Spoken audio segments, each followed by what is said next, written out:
પહેલા મુદ્દાની વાત કરીએ તો ગુજરાતની રાજનીતિમાં ફરી એકવાર મોટો રાજકીય ધડાકો થયો છે। આમ આદમી પાર્ટીના ખેડૂત સંગઠનના પ્રદેશ પ્રમુખ રાજુ કરપડાએ પાર્ટીના તમામ પદ પરથી રાજીનામું આપ્યું છે।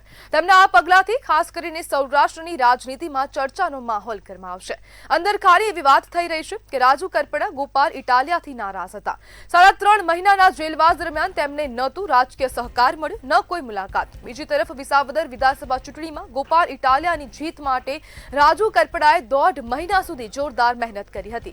કપરા સમયમાં સહયોગ ન મળતા અંતે તેમણે રાજીનામું આપવાનો નિર્ણય લીધો હતો અને તેવું કહેવાઈ રહ્યું છે। રાજકીય વર્તુળોમાં ચર્ચા છે કે રાજુ કરપડા ટૂંક સમયમાં ભાજપમાં જોડાઈ શકે છે। જો એવું થાય તો આવનારા સમયમાં સૌરાષ્ટ્રની રાજનીતિમાં નવા સમીકરણો સર્જાવા નક્કી થઈ ગયા છે અને સૌરાષ્ટ્રનું જે રાજકારણ છે તેમાં રાજુ કરપડાની ભૂમિકા ખૂબ જોવા મળી રહી છે। આમ આદમી પાર્ટીનો થોડા સમય પહેલા સૌરાષ્ટ્રમાં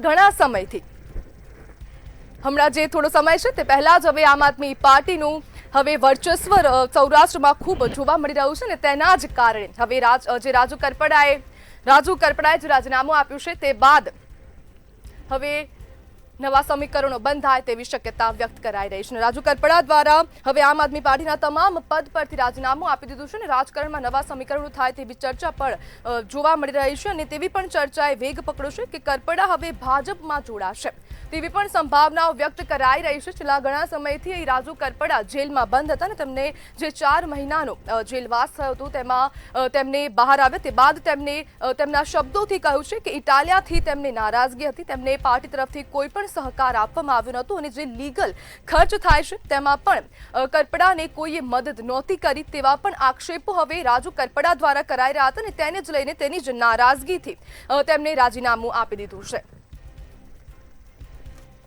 અને આજ મુદ્દે ચર્ચા કરવા માટે આપણી સાથે પત્રકાર પાર્થ ઠક્કર જોડાઈ ગયા છે। પાર્થભાઈ, રાજુ કરપડાએ રાજીનામું આપી દીધું છે, આને તમે કેવી રીતના જુઓ છો?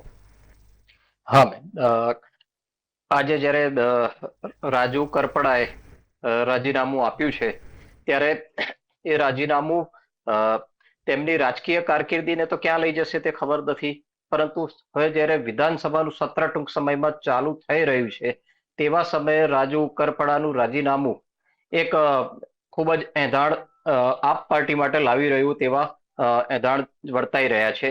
કારણ કે વિધાનસભાના સત્રમાં આપણે જાણીએ છીએ કે ભારતીય જનતા પાર્ટીની પૂર્ણ અને ખૂબ જ મોટી બહુમતી છે, જ્યારે સામે વિપક્ષ ખૂબ જ નાની સંખ્યામાં છે અને એવા સમયે જ્યારે વિપક્ષ એકતાથી જ્યારે વિધાનસભામાં આવવા માટે પ્રયત્ન કરતો તેવા સમયે રાજુ કરપડાનું રાજીનામું એમને થોડા ધીમા પણ પાડશે અને આ ખેડૂત નેતા તરીકે જ્યારે પંકાઈ રહ્યા હતા ત્યારે તેમના રાજીનામાથી રાજકીય ભૂકંપ તો આવ્યો જ છે, તે સ્પષ્ટ રીતે જોઈ શકાય એમ છે। રાજુ કરપડાનું રાજીનામા બાદ તેમનું સ્ટેપ શું રહેશે તે પણ એક મહત્વનો મુદ્દો છે। આપણે સૌ જાણીએ છીએ તેમ તેમને ગોપાલ ઇટાદરા સાથે મનમેળ નહોતો અને જ્યારે તેઓને જેલવાસ થયો ત્યારે પણ તેઓને પાર્ટી તરફથી કોઈ સપોર્ટ ન મળતા તેઓ નારાજ થઈને રાજીનામું આપ્યું હોવાનું સંભળાઈ રહ્યું છે। પણ આની સાથે સાથે અનેક કારણો પણ હશે। જ્યારે રાજુ કરપડા આગામી કોઈ પગલું લેશે ત્યારે ખુલીને આ બધી બાબતો બહાર આવી શકે તેમ છે।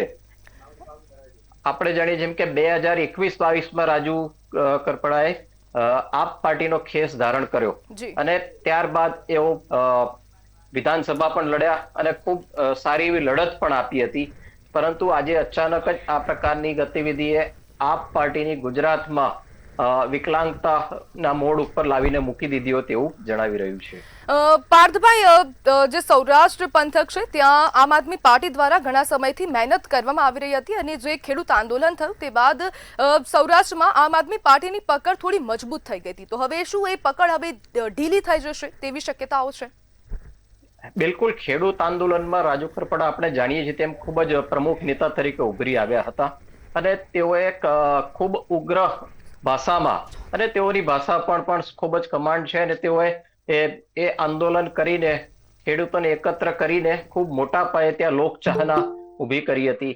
આપ પાર્ટીને ત્યાં ઊભી કરવામાં પણ તેમણે ઘણી બધી સફળતા પ્રાપ્ત કરી હતી, પરંતુ જ્યારે નેતૃત્વ હવે જ્યારે લડખડાઈ રહ્યું છે ત્યારે સૌરાષ્ટ્રમાં જ્યારે આ પ્રકારનો એક ખાલીપો તો જરૂર વર્તાશે અને તેનો મોટો લાભ સ્વાભાવિક છે કે ભારતીય જનતા પાર્ટીને મળશે, કારણ કે આપણે જોઈ રહ્યા છીએ કે કોંગ્રેસ તો આ પહેલેથી મૃતપ્રાય સ્થિતિમાં ધકેલાઈ રહ્યું છે. તો આવા સંજોગોમાં આ વસ્તુનો સીધો લાભ ભાજપને પ્રત્યક્ષ કે પરોક્ષ રીતે મળી શકે એમ છે. જી બિલકુલ પાર્થભાઈ, જોડાવા બદલ આપનો આભાર.